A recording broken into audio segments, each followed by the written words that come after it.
Hello and welcome to In the Game. We've got a very special podcast today. I'm excited, and I've got to say a few things beforehand. Is that I told you before, I didn't do any research on this because I wanted to be so naive with it. But I know a little bit about things, but I wanted to get it all from you. So today we've got a very special guest to talk about esports. Ahmed, please introduce yourself. Thank you very much, Steve. I'm Ahmed Radwan. I'm the general manager of Leaders Esports company here in Doha. I was born and raised here in Qatar. My dad was born and raised in Qatar. I'm originally Palestinian, but I consider Qatar as, of course, my country. Thank you for having me here. It's our pleasure. Really, and I'm very excited for the show and the interview. Yeah, perfect. Yeah. Perfect. So let's talk about, because some people are going to say, is esports sports? Is it sports or? So I want you to tell everybody, because I'm 53 years old. We were talking just beforehand, and I said, so what was esports? Is that to do with Space Invaders? And that's where it all began with as you said, the right. Sega one, right? Yeah, right. Of course. Now esports is a shortcut of electronic sports. Now, of course, I do consider it as sports, which is electronic sports, just like chess, like, other board games and stuff, somehow like that, It's an Olympic game, so it is a sport. An Olympic game? Yes, it is. That's new for me. It's going to be new for so many. Yeah, it is, we're going to see it soon in a lot of, big tournaments around the world and big competitions around the world. Yeah. Esports is booming. Unbelievably crazy, rapidly. I'm going to jump in there. It's the biggest growth in sports. Right? It is right now. And it's not only growing every year, it's growing every week. In terms of players, in terms of clubs, in terms of national teams as well, in terms of federations, institutions. A lot of investors are also interested in investing in esports and the how's it going to return on them, in different aspects. Now, the first thing I would like to talk about is like players, because this is where it all started, please. As a player, as an esports player, if we look at it 10 years ago, we're going to look at players that just, play for fun, right? They're just at home playing video games, competing with their friends and all that. Now, different games has different publishers. Yeah. That the publishers, they are the ones that created different games. For example, FIFA. EA is the publisher and developer of FIFA, and they do have other games. So what they did is, they started creating tournaments, and people with all the development that's happening around the world, and all the new equipment like the PS4, PS5 now coming up, and all that stuff. Somehow they all link together in a way where we're using technology to compete. So now we can compete, what I mean? And anything that has a competition in, it means that you can create a tournament, right? And you can actually, it's a business at the end. If people are interested in it, then it's a business, right? Because if it attracts people and attracts business, then that's it. A lot of players started, creating teams, with different games. For example, we have the Call of Duty game. That's my son. That's my Call of Duty game. It takes there's an option in the game that it takes 5 players to play against 5 players. Yeah. So people started, coming at home, playing against each other and all that. And then tournaments started occurring around the world. Big prize pools are implemented in the strategy of the tournament. So it attracted more players, and then it attracted with all the streaming technology that we have right now, YouTube, Twitch, and all the other streaming platforms. We do have players started streaming the games, so viewers are there, and not only that. So if you look at it, it's like you're watching a movie. It's like you're watching an actual football game, right? So it's just incredible. Yes, exactly. Yeah. The people started selling tickets out of it, and then with all these tournaments created around the world, it did attract governmental as well, governments, around the world. So what they started doing is creating federations, esports federation, actual esports federation. So it's totally official, creating national teams, creating clubs, creating E-League, just like the Premier League. There is an E-Premier League. You know about it? No. There's an e-Premier League, an actual e-Premier League. There's an e-Champions League as well. This is a stun face, okay? This is a stun face. Yeah, it is. Yeah. And it's big. It's huge. You know, it's like it's like the actual football. It's like the actual league itself. So this is how it started. You know, I'm just giving you a very short brief on how did it start. You know, if we're gonna go into details, we're gonna have to go through different games, through different, you know, because esports is different than actual sport when it comes to knowing the path of each game, knowing the path of each tournament.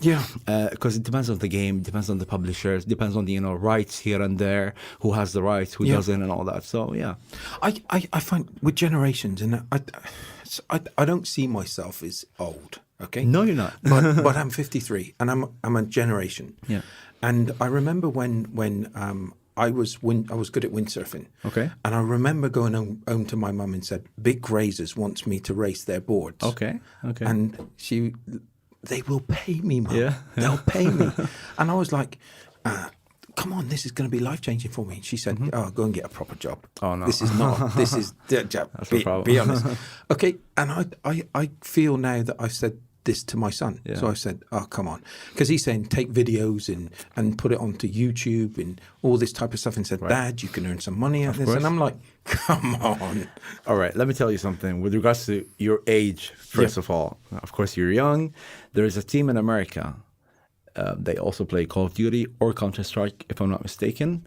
The youngest player is 62 years old. No. Yes. The youngest player. You can look them up. Yeah. The youngest player is 62 years old. And they are competing as well. Now, if you want to talk about career-wise, as you said, your son. I mean, your son is thinking right. You know, the esport player right now, the value of the esport player is big. For example, there's a player called MOBA. Okay. He won the Fortnite World Cup, and he got $3 million. And the player's value is $25 million. The player, as a player only.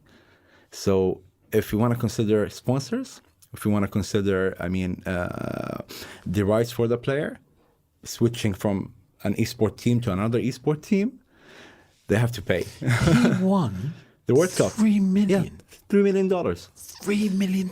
Yeah, and that's nothing if you want to compare it to other tournaments. Wow. Yeah, there's also Dota 2, League of Legends, a huge game in Asia as well. It's actually the biggest games when it comes to prize pools. It reaches $250 million. Yeah. $250 million for, you know, like winning the championship and all that, Yeah. you know, for like the first 5 or the top 10 places. And they're becoming a spectacle. They're going to stadiums. Exactly. There was one in Khalifa Stadium, That was the opening for the Wega Global Series, which is organized by a company called Truxton, aligned with also with the Aspire, and also I think the. It's only Aspire and the Truxton company. It's like a series of 4 big games around the world. Right. And what they do is like they compete online and offline. Okay. So it's like, you know, a series that's going to go over for like 2 or 3 years. Okay. It has 4 different games: Street Fighter, Dota 2, Pro Evolution, and Counter-Strike. So Street Fighter's been around for a long time, right? It is. It's really big, and a lot of also, you know, competitions for that as well. Yeah. I mean, you name them. You name whatever game you can name. You know, you can find from the smallest mobile app games to the like biggest PlayStation and Xbox games. You know, or PC as well. Of course, we're gonna have to mention PC. I'm absolutely blown away by this. So you've been in Qatar. You were born here. You're a big player. I say a big player in this. You've been very influential with what you're doing, making a difference, right? Yeah, I would like to consider myself as that. Yeah. Yeah. The people that I've spoken to that I found out about you, they were saying this guy is esports in Qatar. Yeah. So how did you?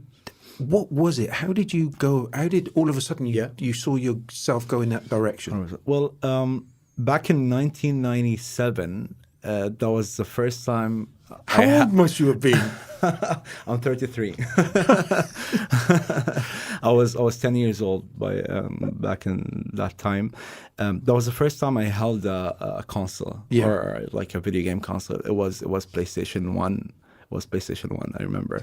And I started playing a game called FIFA 97, which is Road to the World Cup of 1998. Okay. That happened in France. Yeah. So I started playing, FIFA. And I was that kid where I just wanted to go home and play. Yeah. That's all what I wanted to do, keep playing.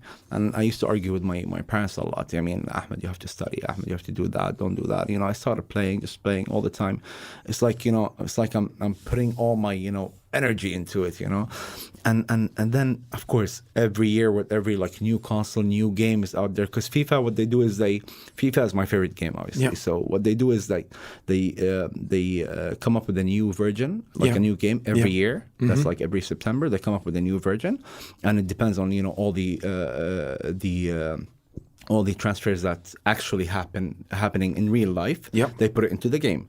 So I started, just playing every year. When PlayStation 2 came out, I bought that, and I bought the FIFA game as well. On PlayStation 3 as well, In 2014, I gathered, like we used to do tournaments all the time with my friends and all that. But especially in 2014 exactly, what I did is I created a tournament at my place with 3 of my friends, so 4 of us. What I did is I used to charge them. They had to pay like 100 riyals to enter the tournament. It's only 4 of us. Yeah. So it's like 400 riyals, and winner takes all. So that's how we started it. And I was like, one of my friends is like, can I bring my cousin next? He's like, yeah, bring him in. And then he brought his cousin, and then his cousin brought like some other friends, and then I found myself with 16 guys in my place, and I had to buy like another screen, another console to manage the time of the tournament, because we had to like finish it over the weekend or over a day only. Yeah. And then I was like, I'm seeing like, people are interested to come. I've met like new people and new faces in my place for the first time. They wanted to play in the tournament that I'm organizing. So what I did is I was like, there's a good friend of mine. His name is Ali Al-Marafi. He had a gaming lounge. Okay. With Bilal, Bilal. Yeah. There's like a gaming lounge. So does Bilal play as well? Bilal used to play Counter-Strike. Right. Okay. And Call of Duty, but not FIFA now. Right. So I was like, why don't I rent this place out? So I spoke to Ali. I was like, Ali, I have like 16 guys that are interested to play, and let's bring them into your place, and it's good for me and for you as well. Yeah. So I had the first tournament over there, and it was really good. I was like, okay, let's have it, guys, next week. They're like, yeah, of course, we'll do it. And then during the week before the other tournament, the same players are calling me. It's like, Ahmed, I have my friend. I have someone that I know who wants to compete. It's like, yes, look, let's have like a schedule and do it. So we had like a schedule for whoever wants to register in the tournament. Yeah. And I was like, it's my chance. Let's create a FIFA committee. So what I did is I created a FIFA committee with the 3 of my other friends, and we started structuring the committee itself. So it's like a group of people, getting together and creating a committee, and we called it Qatar FIFA Players Committee. Yeah. Okay. So and then after that, we started doing tournaments on weekly basis. It was actually not only generating money out of it, but still we were having a lot of fun. I mean, I was very excited for Fridays and Thursdays, just to go and play for the tournament. Yeah. And before that, we used to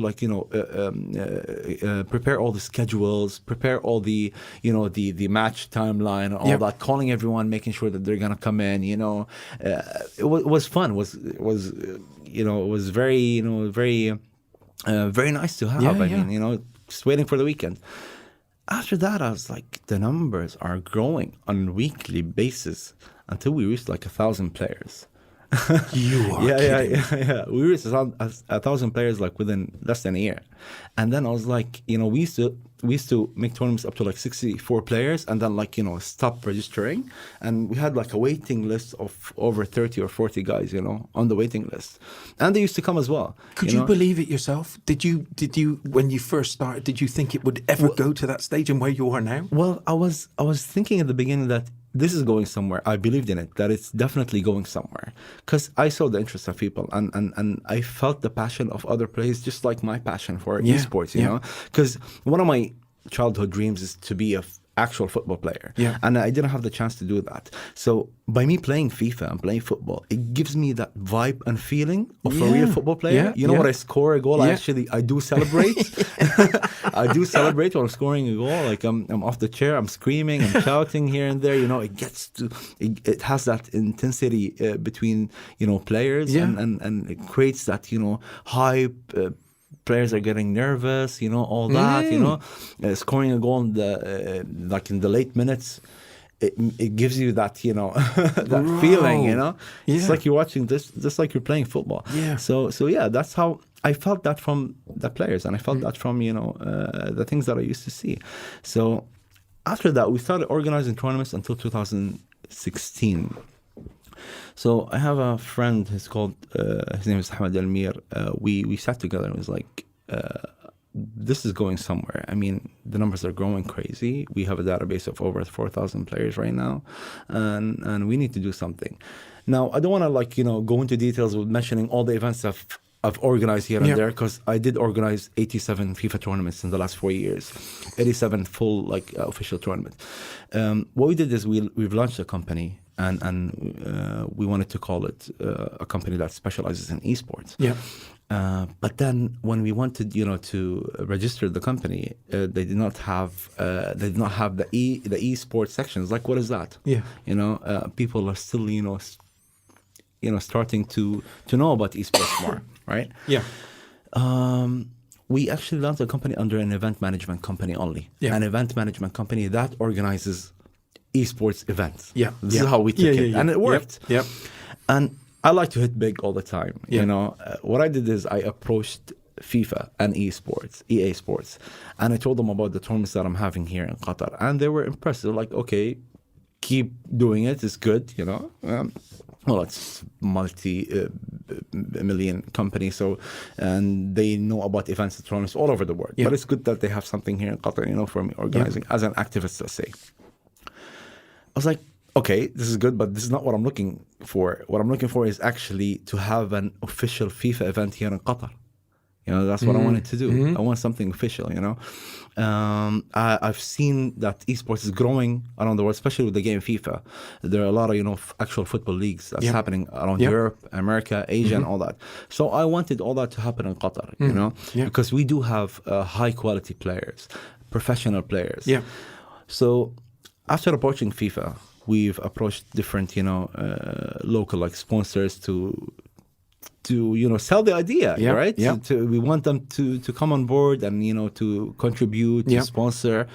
And, you know, we did like a few studies here and there on how is it going to reflect a lot, how is it going to reflect a lot in Qatar in terms of, you know, tourists, in terms of, you know, awareness and all that. And surprisingly, you know, long story short, we went to, me and my friend, we went to Switzerland. We went into like somehow like a small bid for FIFA. We wanted to organize like the right presentation for it to have it. There's a guy in FIFA called Adrian Aroli. He's like the strategic director of FIFA, and he was interested. He's like, Ahmed, okay, we'll give you a chance, and we'll let you host the actual African and Asian qualifications of the World Cup in Qatar. That was like one of my happiest days. It was. I mean, scary. I don't want to call it scary, but it was like challenging. You know, I felt that I'm responsible of a big thing right now. I felt that I have to do it. I feel the fear, right? Yes, I wanted to pull this off. I don't want to miss the chance. I don't want to, like, you know, this is my shot right now. That's it. I'm hosting the qualifications of Qatar, right? We did contact, because, you know, this is right now, it's a country thing, and it represents the country. And FIFA's name is on the line. Qatar's name is on the line. Not only a normal event or a normal tournament. You know, you're not only in your room of players. Exactly. Exactly. This is the actual qualifications. Because there is a World Cup for FIFA, and it happens every year. Every year there is a World Cup. So I'm like, all right, this is big right now. So let's organize this. And that was back during 2017. It was around April. What we did is we wanted the tournament to happen during June. It's going to take place during June. So we no problem with the temperatures, huh? No, it was indoor. It's indoor. No. I'm just yeah. No, I don't. It's not the actual World Cup, so we're not going to worry about that. That's what's good about esports. You know, Exactly. it's an advantage as well. You can have it anywhere. Yeah. So now we had to go over the actual FIFA regulations and terms and all that. How are we going to do this? What are the regulations? What are the terms of the tournament itself? What we can do and what we can't do and all that stuff. So after getting all the guidelines and stuff, we did pull off the tournament. And now I know the players and the quality that we have here in Qatar. One of the top FIFA players in Qatar is a player called Ahmed Ammar. And what we did is FIFA gave me 2 wild cards. You know what wild card is? Like a wild card is like, can go in. You go in the qualifications directly. You don't have to like have local qualifications, because one of the regulations from FIFA, they asked me to have local qualifications here in Qatar. To let one of the players qualify to the actual qualifications of the World Cup. So it's like a long process. So they gave me 1 wild card only, not 2. One wild card gives the player a direct qualifications to the actual qualifications, not the local one. And the other one is the winner of the local qualifications. Did you understand? Okay, good. So I gave that wild card to Ahmed Ammar because we believed in him, and we know that he's a high quality player and he's a professional player. And he had that, that character in him, and his level was extremely high. We gave him that card, and we did another local qualifications. One of them who qualified from it called Nasser Al-Ahbabi. Surprisingly, Ahmed is a PlayStation 4 player. Okay. And FIFA only gave me 2 wild cards on Xbox, so he had to switch from PlayStation to Xbox within 1 week only. Like he had a 1 week gap to train. That's it. We had the tournament, and Ahmed Ammar won the qualifications here in Qatar. And he qualified to the World Cup, and that was for us like the biggest moment. I can share the video with you and show you the video of us. Please, we'll have to celebrating, and the moment that that whistle went off, and how did we jump over each other and all that. It was a big moment for us. Especially if we seen that one Qatari player did qualify to the actual to the World Cup, and he was the first Qatari ever in history to qualify to the World Cup. So that was like a big day for us, not only having the qualification, but also having one of our players to qualify to the World Cup. And after that, Ahmed Ammar, and I wish him all the luck. He went to the World Cup. We went there with him to support him. Of course, it was in London back in 2017. He finished off 5th on his group. If he finished off 4th, he would have qualified to the second one. But I mean, he did great.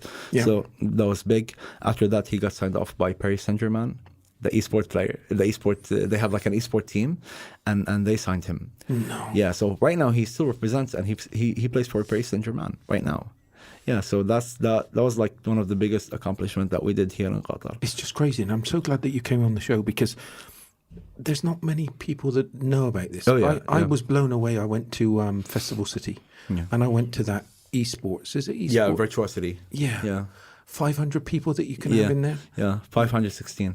Oh dear me, that must be a huge. That must be the atmosphere in there must be electric. It is. It's actually one of the best esports arena in the world, and it's the biggest esports arena in the Middle East.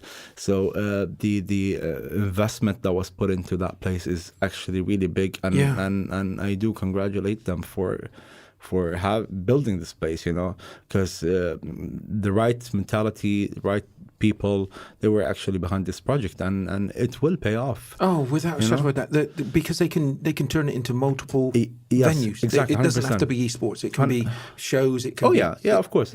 So it was phenomenal, and on that, you do get individuals here in Qatar, Qataris that do invest if they see something they like. Yes. Exactly. They'll go with it. Exactly. And now within esports, I like to look at it in 2 aspects when it comes to investment itself. The first part of it is if you are an esport player, or you like video games, or it has it's taking a place in your heart, then maybe you'll take that step into investment. You know what I mean? Yeah. Something you like, something you want to do, Yeah. something you believe in. So you would. That's one part of it. The other part is like, when it comes to investors, and of course, investors are very, very smart, and they will look at, they will calculate every single thing in it. Yeah. They know about the growth that's happening right now, and the biggest thing that's happening for esports is that if you look at it, not only in investors, if you look at the big firms, the big boys in the market like YouTube, Google, and all that. If you go on YouTube right now, you're gonna find a gaming section. And what is that going to tell you? Yeah. It tells you that, gaming is going somewhere. Yeah. There's a huge gaming section where you actually can stream live video games right now. If we just turn on the YouTube right now, you're going to stream people playing at home. You can stream that around the world. One of the biggest YouTubers in the world is a gamer. Yeah. It's all going into like that gaming field, Yeah, but, and also knowing that tournaments happening around the world and all that, players or young players, right now, they're looking at it as a career. Yeah. So like, okay, I'm gonna drop off from university. I'm gonna drop out of school, and I will focus on my game, whatever game I'm playing. It doesn't matter, FIFA or other games. There is a career path in it. I'm just gonna. Take it. I'm so glad that you come on the show, because there's going to be listeners, there's going to be parents, and that's the most important thing. Of course, yeah. There's going to be parents on the show that's listening to this show, and they're going to think to themselves, you know what? I'm going to look into it in a totally good. Steve, I highly, highly, highly encourage all parents. If you've seen or if you see something in your son that you have that feeling that he's into a certain game, or he's into it, or he can, compete here, and then give him a chance, give him a shot, at least let him compete here or there. Let him travel to compete in like tournaments, or even, future tournaments that's going to take place here in Qatar, because it is a career right now. And what's proving my point is that different universities in America and Europe, they're actually giving sponsorship to students to represent them in certain games. Whoa. Yeah. So look at it that way. Imagine your son like having a scholarship from a certain university in America or in Europe, or even maybe hopefully in the future in Qatar, to represent the university. That's the future. Right? It is a future. It's incredible. It is a future. Okay, I know. Do you think that we've done it 25 minutes already here? Really? Did we do that? It's just flown by. Unbelievable. I do want to just cover a couple of things that we got excited about. VR, for example. Yeah, okay. How big is this going to be? VR is huge right now. It's ready. It's right there. It's not going to be huge. It's already huge.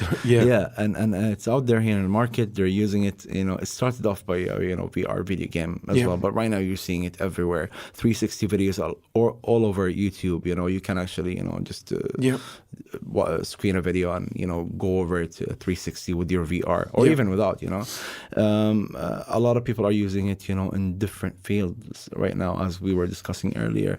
People right now, they can actually screen and have a look at an apartment or in a villa that they want to buy from their place. I represent a client called arlupa.com. Okay. They're from Armenia. Incredible. And what you can, there's so many, even just a business card. So you can all of a sudden scan your business card, 100%. and then all of a sudden you can appear and tell the story of you and your company. Okay. And that's just the basics. Yeah. But then you can do in your own home, you could have virtual shops. Yeah, so of that course. you can look at that and say, I like that one. I like that, yeah. I press, and it just appears, Yeah, it exactly. could be on the table in front of you. 100%. It's 100%. just incredible. And I suppose technology, we've all got to embrace it, right? We've just got to embrace it. 100%. There's so much out there. And the VR, and why I get, as you can see, I'm getting excited about this, is because it is there for every small startup, big business. Yeah. It can be training manuals 100%. where you can bring the trainer into a book that you're going through that can pop up and say, take this into consideration. Massive. And Steve, it's a technology at the end, so it's only getting better. Yeah. It's not going to get worse. It's only getting better. Equipments like different equipments, like different technologies, by the time it's getting, first of all, cheaper. If they come up with a new technology, then it's out there in the market, so it's only getting better. So it is a future, Yeah. And a lot of games are indicated with VR as well, so you must be really proud of what you've done so far. I am, but I'm looking for more.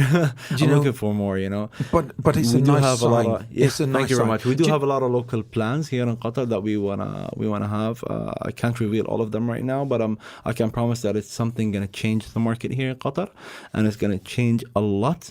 And we're gonna give opportunities to players and parents as well to come not only and watch, but also to create a career for whoever they want to. There's a dream that I have, Ahmed, when I do these. I said to you before, I was a little bit nervous because I thought that I didn't know too much about the subject.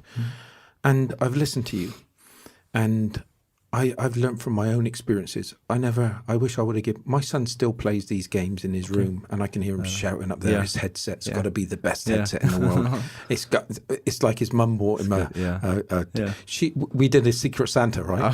And I'm going to say this. So how old is he? He's 23 years old. He's 23. Yeah. Okay. So we do a Secret Santa. My wife had my son. Yeah. Okay. And so we had £30 to spend. Okay. Okay. All right. That headset was never £30. No, not she all. cheated so badly. She cheated so badly. That's 300 pounds. No, please don't tell me that. Oh God, now I'm getting a headache. Minimum. The thing with it is, my dream when somebody comes onto, and I say my dream because I want it to be good for them. I want it to be good for others. Yeah. And what we're trying to do is we're trying to interview people that we want to give the spotlight to tell about things that are changing, especially from the sporting industry, especially because of in the game. Right. What you're doing is you've created something out of something that you just loved. You picked that controller up, and that was the start of your journey. Yeah. 100%. And you're going to be able to, there's going to be so many people relating to that. And they're going to look at esports in a totally different way. Of course they have to. And they already are. Yes, they already are. They already are magnificent. Thank you very much. And the thing with it is, and I want to say this, please don't underestimate this esports, because from my knowledge and going around to all these conferences, esports is the biggest thing that's going to be happening in the future. Yes. It is. You can go to a World Cup game and be talking to your friend in Australia, and you could be having a conversation with him, right? 100%. It's incredible what's going. And what's also incredible about it is that you at home can compete in the actual World Cup, only from your place. And then, if you qualify, you can go if it's like an event kind of thing, So, and it's a huge thing. So as I said, different games, different tournaments, and different plans. So I am so glad that Qatar's got a person like you, and I know you've got people around you, and I do thank all those as well. Of course. But you are doing a tremendous job. Thank you. And you're giving this. Oh, dear me. It is. It's inside us, and I mean the whole team is out there, and what we want to do is just making it better, and bringing a lot of things here. I can see it. When I say I talk about the podcast and what it's like for me, and when I see somebody's eyes light up with the things that they're talking about, that's magic. I appreciate it. Thank you. You're creating magic with so many different people, and just from 3 people. Thank you very much. Thank you.